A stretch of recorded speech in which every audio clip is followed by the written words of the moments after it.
Anak ko sing-sing.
Pirasa diha. Ah. Sige nya. Adi sir dai ko. Ini jadi. Pas meter bisa. Nah, jadi.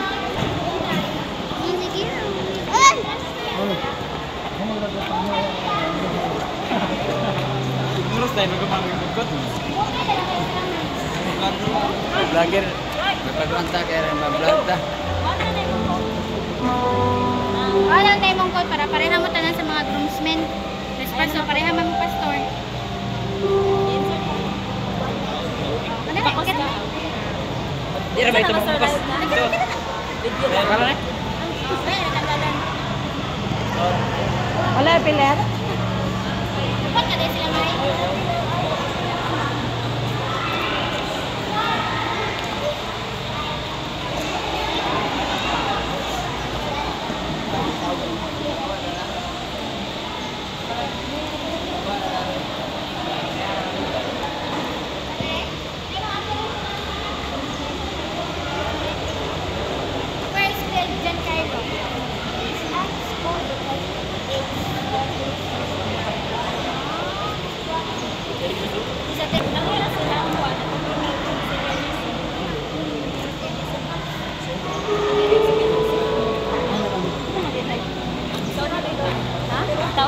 Airport. Ay, siya ni Lloyd ba? Kaya si San ba? Kakapag ni Mimi. Saan na siya sa Pikas? Just Pikas daw lang. Naman niya ito.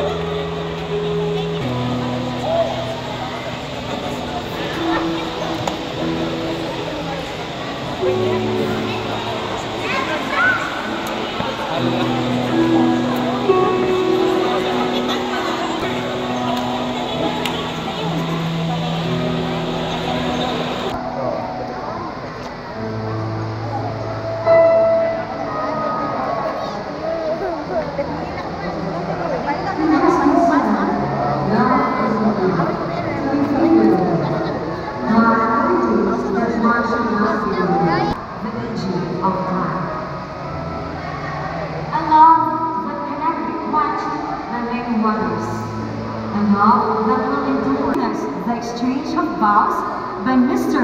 Danloy Exclamado and Miss Ima Solray P. Haganas as they seal their love together in the holy sacrament of matrimony.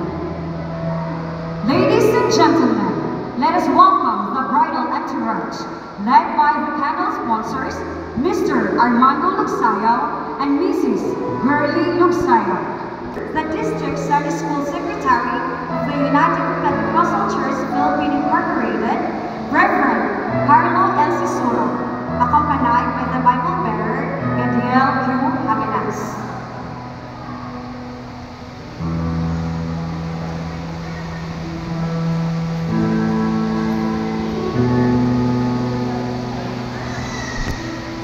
In the beginning, God created the heaven and the earth. Now the earth was formless and empty. Darkness was hovering over the waters, and God said, "Let there be light." These candles symbolizes joy despite the senses, heavy burdens, and love inspires all of life. Candles that will burn all life long. And now, let us welcome the crew. Mr. Danloy Exclamado, accompanied by his parents, Mr. Midardo E. Exclamado and Mrs. Leticia Damalero.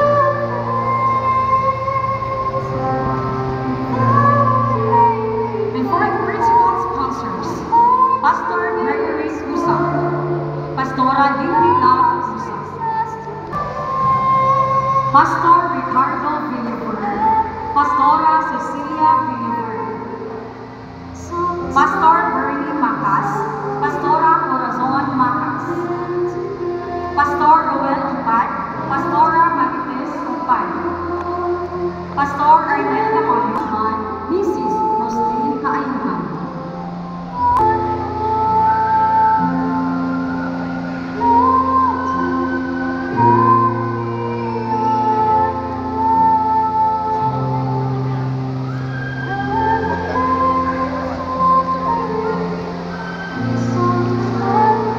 Fernando Aradillos and Mrs. Vivian Aradillos.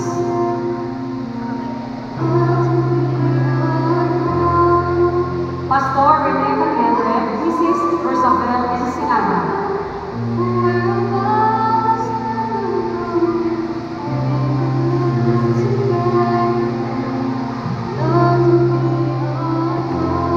Pastor Leonard Ardenete, Mrs. Susan Ensenada.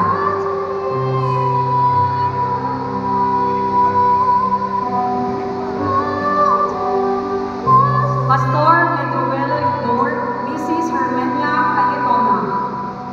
Mr. Johnny Kiboy, Mrs. Nicanora Pelicano. Mr. Rolando Macala, Mrs. Marichel Macala.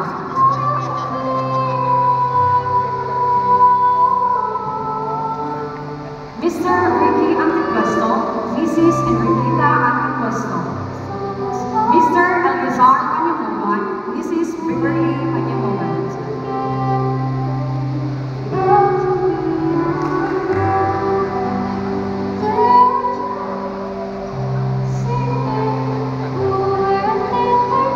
Mr. Larry Panyamugan, Mrs. Gina Panyamugan. Mr. Rustom Amare, Mr. Ireneo Sacor, Mrs. Roche Panyamugan. Mr. Ariel Estruga, Mrs. Gina Dumada.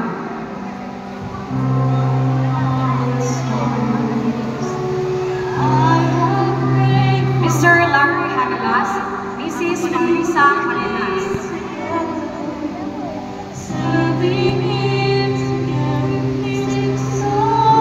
Mr. Rico Abandula, Mrs. Helen Abandula.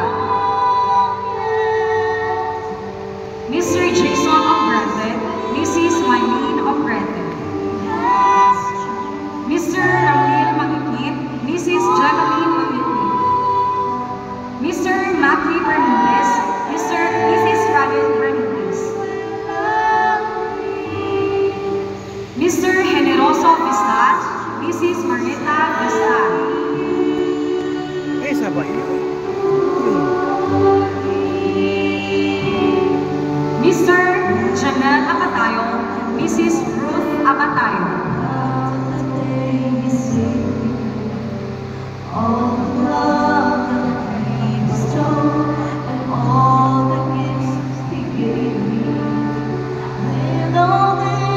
Mr. Gonzalo El Sisura, Mrs. Jocelyn Abandula.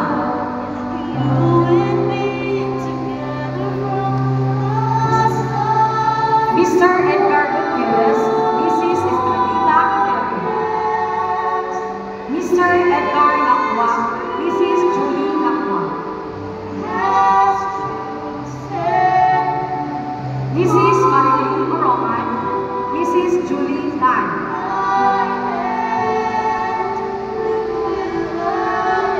Mrs. Maria Romelda Regidor, Mrs. Elsie Joy Leal. Mrs. Mirazol Calcosa.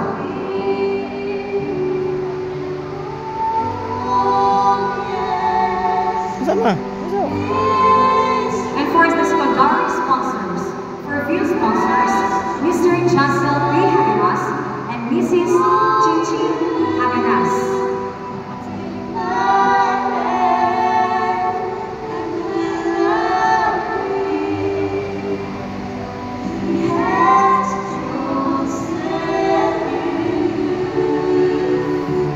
For the board sponsors, Mr. Jason Van Rawat and Miss Angel May Damalere.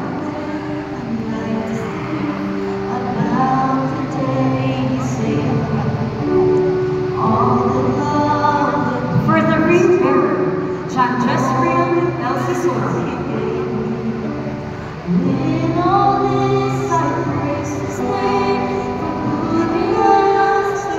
Coin bearer, Zai Manilogan.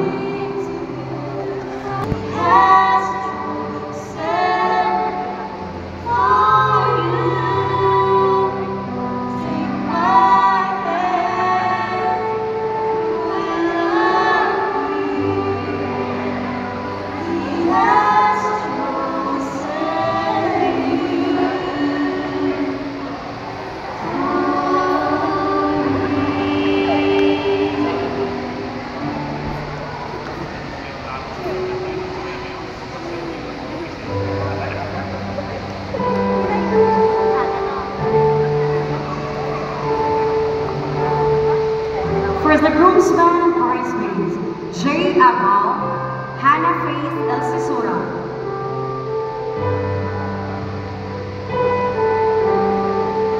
Kyle Adrian El Sisura, Hannah Yami Haganas.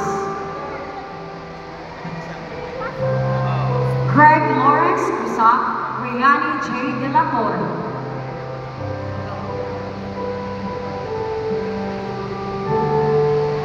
Jairo Celerino Haganas, Angel Rian Usak.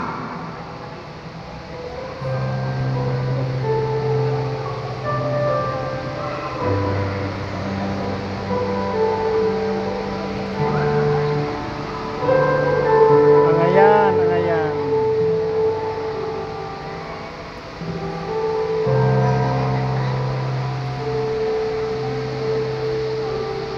And for the flower girls, Justly B. Haganas, Hyacinth J. Harin, Stephanie L. Sisura, and Nicole Ann Lagrano.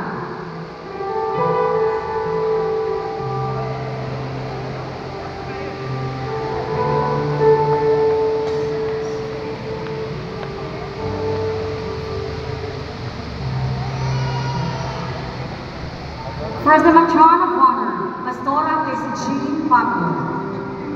And for the best man, Pastor Genrico Pablo.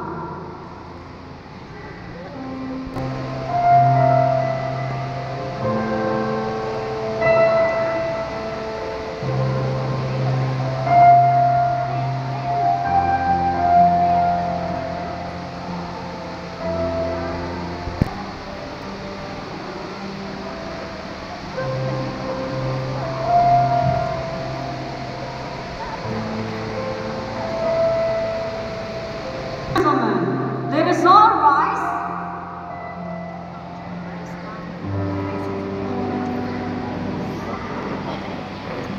as we welcome the entrance of the bride, Miss Ima Zelray B. Haganas, and Mrs. Rebecca B. Haganas. He knows you are my armor bride, protect my relief. He knows you are the music when silence brings me down. He knows you are the perfect fit for the soul behind this gown. And as I walk down the aisle, I couldn't help but smile. He knows just what I really need. He knows we follow his direction, even though life is short, and share forever in salvation. This is life and beyond. We will let this will be done. 'Cause he knows that I am yours and you are mine. He knows you are my power, the feeling weakness. He knows you are my harbor that is just within arm's reach. He knows us even better than we are. Yung kasama na yun. But he pulls us apart. Sit down lang, Raya. Ganun na ka. When the roads are taking wrong, he knows that we stand. He's ever there to help us leave the path. Oh, he knows we follow his direction, even though life is short, share forever in salvation. This is life and beyond. We will let this will be done. Those and you.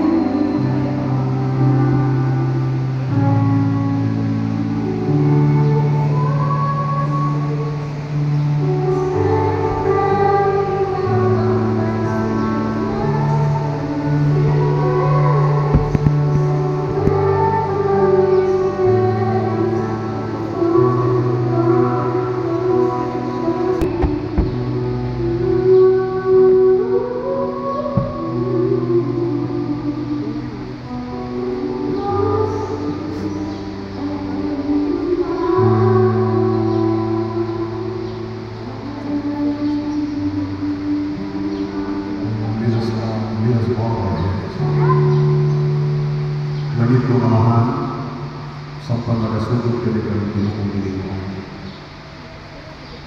Seremonya sa kasal.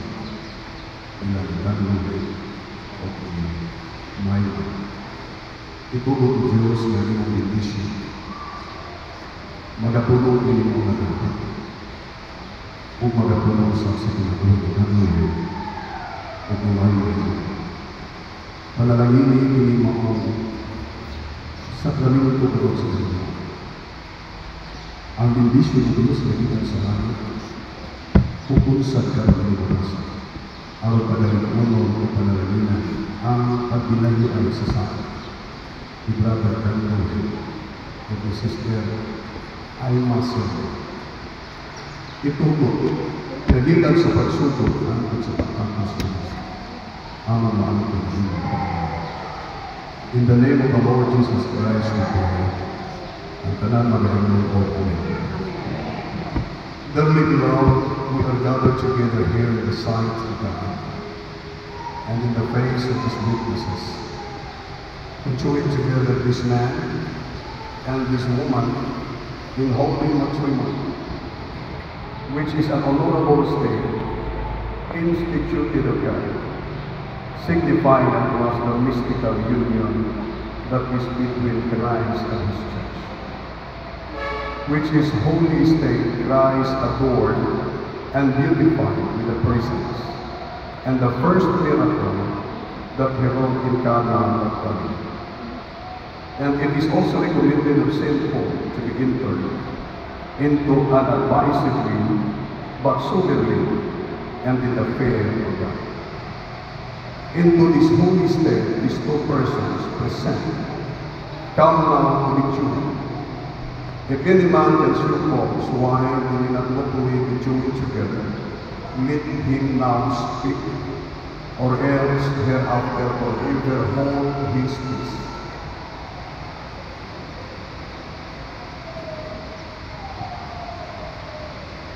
Brother Dan Noel, kinasing-kasing kalimutan na imong gihapon at imong kaugalingon dinhi karon aron nga mahimo pamanhunot ngadto kang ay masilbi.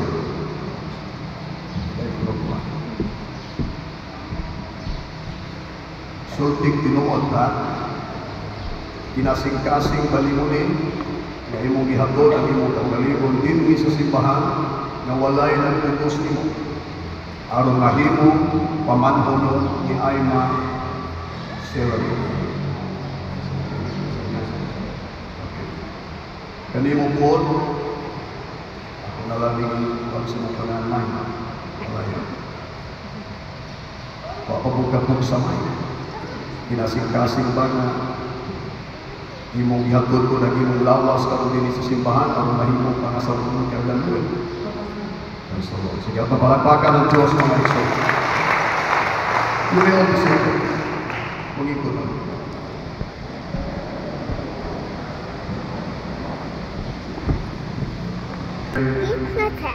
Si Brother Makmak, kalmado na mag-drive, pilit paspas. Sakto po dinuon para na safety po na namon travel. Ikusog po, masin po doon. Madisgrasya na hinamabunta, dinenta kaabot diris kasal. Pero wala man ay problema at manit. Ang importante lang, na ang mga sal na kunya naapod ang kasunod, naapoy mga pipilag ng mga principal sponsors, mga na pinaka-importante. Ang uban ba na ilabot. Now, dinhi sa Butuan City, pag magpakasal, kasulod ang duha ng mga binuhat, muagi mo, gawas nga miagi mong seminar sa Pangko. Muagi pagin mo ka nagitawag prekana sa mga sanay. Mauling i-require ni siya karon para pagsuta o pagsigurado sa duha ka binuhat na magpakasal kung di na bagyan mausap ang ilang mga desisyon. Walang gitagaan nato karon pangutana si Dan Luwin, itagaan ko na itong higayon nga pagkatan si Maymay kung wag ba'y nagpugos kay kining kabinyon di na ba yun pwedeng kasunod basta na ay napugos. Mauni nga natagaan naman ako at itong prekana no. So dinhi karon muhatag ko ninyong gamay nga pabahon sa pulong sa Ginoo diha sa kabinyon. Now diha sa Mateo Kapitulo 19 versikulo 5 iyon ang pulong sa Ginoo. Tungod niining maong hinungdan, kinahanglan pagabiyaan sa lalaki, ang iyang amahan o ang iyang inahan, ug makikipon siya sa iyang asawa, ug silang duha mahimong usa. Tungod ni ana, dili na sila duruha, kundi usa. Busa, mao ni dapat ato bantayan. Ingon na Ginoo, busa ang sa Dios gihiusa, sa tao dili pagabulagon sila. Kinsa tong gihiusa sa Dios, ibugto sa Dios, walay taong gamhanan sa kalibutan nga arang makapabungkag anang maong bugtos. Mao ni karon ang dudugan sa akong mga pagtudlo sa inyo, Brother Dan Lowen o Sister Maymay. Now, samtang gabasa ko, prepare ko sa akong sermon, akong gitanaw ang kalahinan sa kasal kani Antudan, Maymay, kasal karon. So ako'y librong napalito, akong gitutukan pag-ayo.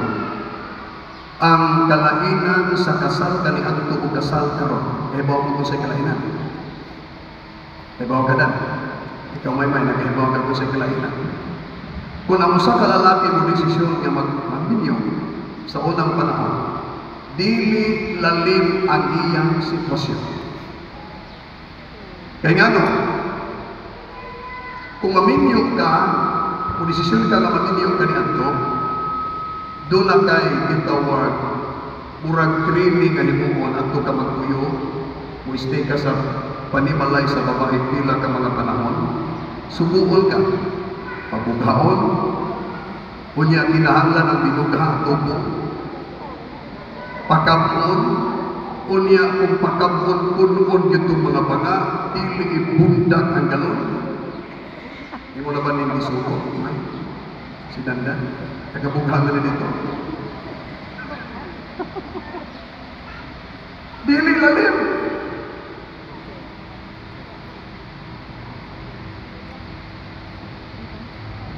Ngani, sa una pagkapanahon sa Biblia, si Jacob, before niya na pinyuan si Raquel, ngayon hinigugma, may kabat o 14 katubig ang iyang pagpanarbaho. Gitrabahoan sa niya si Raquel, kay unang tuig, hadto sa 7 ka tuig, nga iyang gitrabahoan ang babae, nga iyang hinigugma, manghud man siya ni Leah. Bawal man sa una nga lakaran ang magwa. Sa adlaw nga natapos ang 7 ka tuig, gihatag ni Laban, niya uyuan, gihatag niya ang kinamagulangan nga si Leah. Ngit-ngit siguro, kaya wag man makailasin. Jacob, pagkabuntag mo na may nangilan, di man ni mao ang akong gitrabahoan. Ang magulang may gihatag. Ni trabaho na kung another 7 ka tuig, 7 ka tuig. Si itawag Jacob, hantod nga nahantod niya si Raquel. So kung mo tanawon, dili lalim magminyo sa unang panahon kung ikumpara karon. Nga dito sa nasod sa gitawag Amerika, doon ay usa ka village dito dan nga ang lalaki kung magminyo kinahanglan mamandam. Ngano? Kay kung maminyo sila, kailang custom ni atong kapita at mga village. Pag maminyo ang lalaki, ang babae bayran o baka.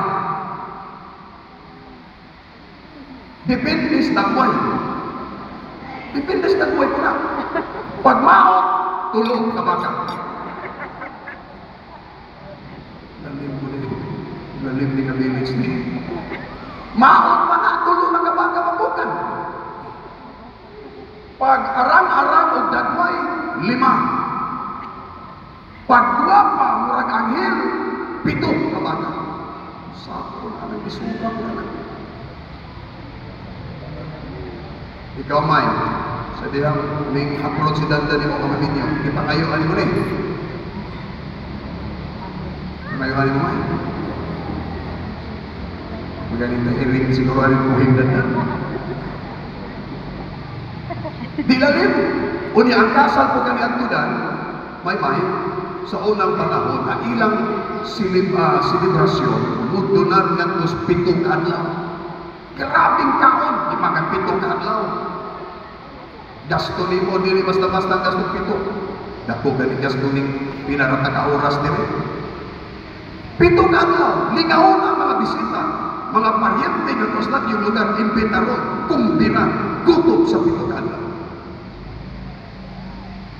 Noon sa man karon ang atong kasal, pagpangaon karon taon-taon, buhas mga silupin, isip putos. Ano naman dyan inaandan karon? Siya po mga sudan. Tao-tao. Sayo naman na. Maghago ang mga lalaki nga magiging maghago na. Pero karon pastilan ang mahago ang mga ginikanan. Pero sige na ka lamang. Total ka usara pa po ni may tabo. Busa, daghan rabay na among daluwin, silre, aning inyong desisyon na mag-video mo, kinahanglan inyo kayong pamatudan na magpadayo ng inyong diriko. Sa dihang si Kristo miingon, busa ang gihinusa sa Dios dili pagabulagon ng tao. Dunay tulo ka mga butang na iyang gustong ipasabot kaninyo. Danluin o may ipasabot sa Dios kung unsa kining kaminyon. Pag-ingon ni Kristo, ang gihinusa sa Dios dili pwedeng pagabulagon ng tao. Dunay tulo ka mga butang na gusto niyang ibutang sa inyong alimpatakan o kasing-kasing karon may danluin.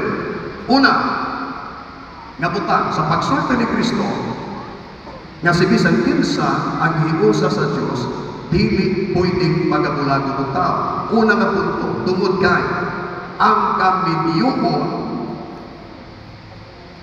Dios mismo maoy nagtukod. Marriage establishes by God. Kung magisgot na gani kag kaminyoon, Dios maoy nagplano ana. Dios maoy nagtukod. Dios maoy utor aning kaminyoon. Dili tao. Di modo kay Dios man maoy nagplano, maoy nagtukod, maoy rason aning kaminyoon karon. Siya po ang nag-provide sa tanang principles o pamaagi para nga dili ni mabungkag. Maugo na magbalit ka ng appliances na. Pagbalit na itong appliances, ang tag-iya sa appliances, magpadaan sa may pada. Install. Sibo. Instruction. Manual, di ba? Kaya nga nung naamay manual, para before mo i-operate ang appliances, basaha una ang manual. Maubulis kami yun. Para dili maguba, dili magbungkag ang inyong pagsinaray. Ang Diyos man mo'y nagtukod, ang Diyos mo'y nagulag, wagin tawag naghulma aning kami yun.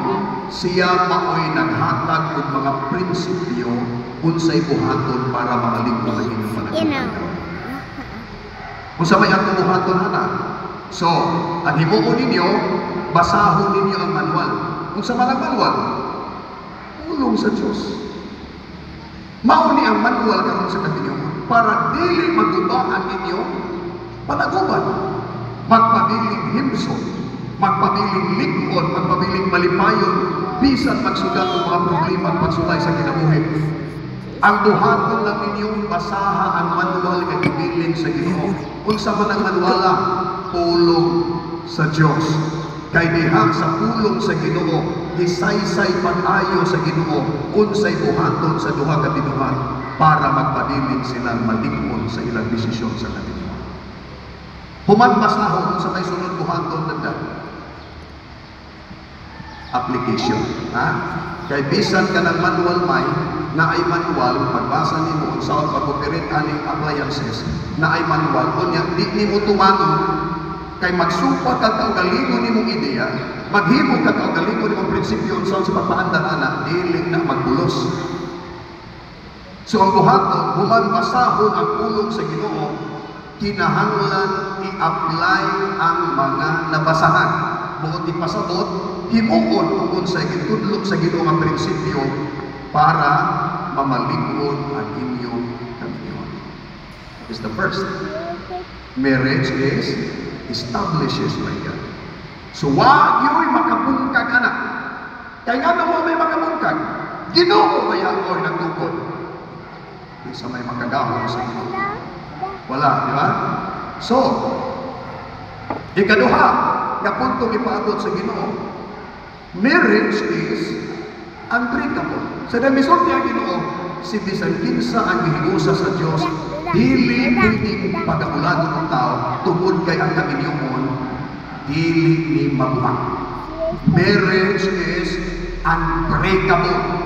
Ngano unbreakable ang kaminyoon tungod kay ang Dios maoy nagtukod. Pag ang Dios maoy magtukod, likod ang kaminyoon.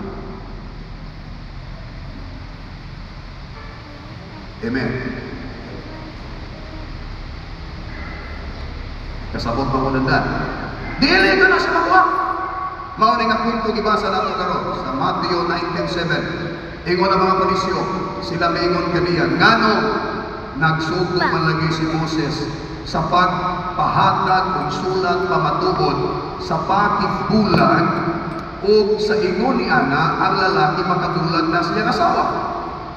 Ingon ang mga Parisyo, kung dili mabuhat, dili kayang bukon ang bulagon ang kaminyoon. Ngano nisugot man lagi si Moses, matod pa nila.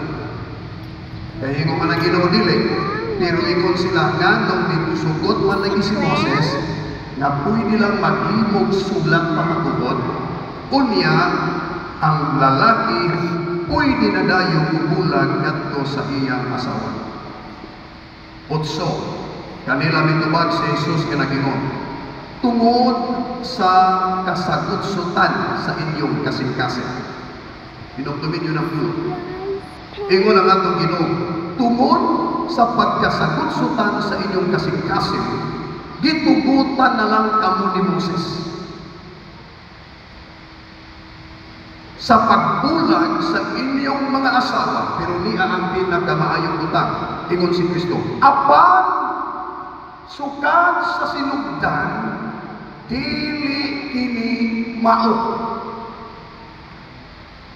Kaya ang design sa Ginoo sa kaminyoon, dili na kayang bungkagon bisan unsay problema. Dili kayang bungkagon bisan unsang sitwasyon sa kinabuhi. Kay gidisenyo sa Ginoo nga kaminyoon, mulungtad kayo siya hangtod sa katapusan. Mao nang iyang gituki ang pinakauna nga design pag-ingon sa mga Parisyo, nganong misugot man si Moses nga maghimo lang ning sulat pamatuod, unya kanang sulat among i-present, pwede na dayon ni bulag sa asawa. Ingon ang atong Ginoo, tungod sa pagkasagutsutan sa inyong kasing-kasing, kanang inyong sigig reklamo.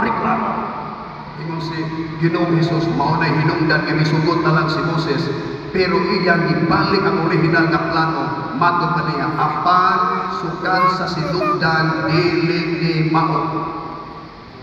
Unang gitawagan, Hindi na kayo mawala insert. ayaw ninyo tuguti nga sa inyo karong desisyon, sayon-sayonon rin ninyo ang desisyon sa kalagibay. Kay ang kaminyoon, unbreakable decision. Dili ni kayang mungkago ni bisan pinsang tao. Pero ang panguntahan na mauni, nganong kung tinuod pastor nga dili mamungkag ang kaminyoon, nganong daghan man ang nag-divorce karon. Nganong daghan man sa mga minyo karon na bungkag ang ilang kaminyoon, kung tinuod nga ang kaminyoon unbreakable. Nganong daghan man sa mga naminyo karon nagkabungkag, gibiyaan ang mga anak na minyo og laing mga binuhat. About divorce karon, ining mga annulment karon sa Pilipinas, nganong naaman ay mao kadan sa itubag. Dili man untanan magubah ng kaminyoon, di man na kaya bungkagon, bisan kalisod, balatian, di na kaya bungkagon. Kanihit sa pagkinahanglan, dili na kaya mabungkag. Kaya nga no, Diyos mo'y nagtukod. Pero nga daghan man sa mga magtiayon karon nagubah. Daghan man sa mga magtiayon karon nagbulag man lagi pastor, kung tinuod nga ang kaminyoon unbreakable. Nganong daghan man sa mga magtiayon nagbulag.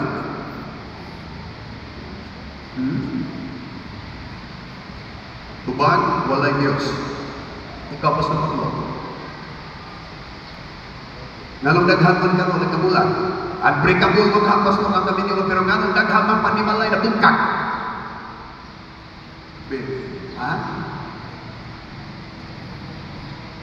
Tungod dulos pagkasagot sutan. Dikit sa pamay mo kuan dia, ikaw pastor Tamayon. Arnel. Usama ka ay hinungdan nganong gitaas man karon ang kasos panagbulag, kaso sa diborsyo. Way respeto sa pulong sa Ginoo. Ha? Way respeto sa pulong sa Ginoo. Wala mo na respeto sa pulong sa Ginoo. Maghati-hati ka. Ang tubag nganong midaghan karon ang kasos na bungkag ng mga pamilya, pinaka-general ganana nga pagsamot kung imong tutukan tungod sa kakulang sa kahibalo sa pulong sa Ginoo. Lack of knowledge. Malagay mo sa Biblia, my people are destroyed because of the lack of knowledge. Ang akong katawhan nangalaglag, nangabungkag ang ilang kaminion tungod sa kakulang sa kahibalo. Kung imong tanaw tutukan kayo ng ibasa na turong dandan, para man sa inyo diba? Ang Matthew chapter 19:3, ang mga parisyo nangutana ka Kristo, ingon ang mga parisyo. Ug dihay mga parisyo nga miduol kaniya ug misulay kaniya pinaagis pagpangutana nga nagingon. Alang sa usa ka lalaki, o yun ba sa kasuguan ang pagpatipulag niya sa iyang asawa sa bisan unsang hinungdan. Tanawa ang tubag ni Kristo, ingon siya, si Jesus mitubag nga nagingon, wala ba ninyo hibasahin? Kining mga tao dan may kining isud sa kaminion nga nag-split, kining naminyo nga nagkapulkad, kining naminyo nga guba ang ilang kasabutan, dili man lang na kay bungas uwag. Kamay uban mingon nga naguwag pastor. Mao na hinungdan nga nung nagabulkag ang pamilya kay gipaumhan man ang uwag. Amo ginato na bati no. Biyangan ang mga anak at isunod og laing ginuhat aton pa tungod sa uwag. Apan ang general ana nga explanation anang pagkabungkag karon sa pagtiayon tungod kay walay pagtagat sa pulong sa Ginoo. Kung ang magtiayon nagbasa pa og Biblia, i-instruct sila sa Ginoo, tudlohan sila sa Ginoo, mansuhod sila sa Ginoo sa iyang pulong, magpalig-on padayon na silang panaguban. Mao na pingon si Kristo diri, wala ba ninyo basahin ang pulong? Nga nag-ingon, iyaw mo na. Mga batid sa balaod ni mga parisyo, pero kulang silang pagmamalandong sa pulong sa Ginoo. Mauna nga ang katiniyundan, unbreakable. Mudasmag man isang mga pagsulay. Musulti ko yung sinuod na dan may ha? Kaysa among kami niyo unimihan, bidaga naman niyo. 21 kasi hanapin 21 ng katuig. Dili dan may tanan lamig. Naagayoy sa mandan. Naay panahon nga ang kaminyong walay lamig. Dili tanan lamig. Kaya nga no, naay panahon nga usang ubang mga problema sa kinabuhi aron mitunod ang inyong kalikunan. Apan ayaw imanti, ayaw kalimuti, nga ang kaminyong na itugo ni Kristo, dili ni siya mapunta. May, bisagod sa kalisod may, no? Bisagod sa kalisod, kung sa'y problema, na maagihan nila nila. Please, pabilin dihan sa butat, kinira nila nila. Kaya ang babae na, walang buhang sa Ginoo, ikan sa iyang ulo, ikan sa iyang ulo. Walang kukuha ang Ginoo niya sa ulo, aron tingin kulabaw ang babae sa gahon sa lalaki. Walang kukuha ang babae sa imong tingil, part sa imong tingil, aron tingin mo yatakan ang iyong nagukot. Kaya naman po siya right. Wala po sa himunga sa partis imong mga kamot na imong isawilig kung mapulod ka. Apan gibuhan siya sa imong tingil. Ikuhaan ka sa pagkukumpihan, aron ikauban nimo siya sa tanang mga paghitabo diha sa inyong Pinoy. Palakpakan na po ang Diyos ng Diyos.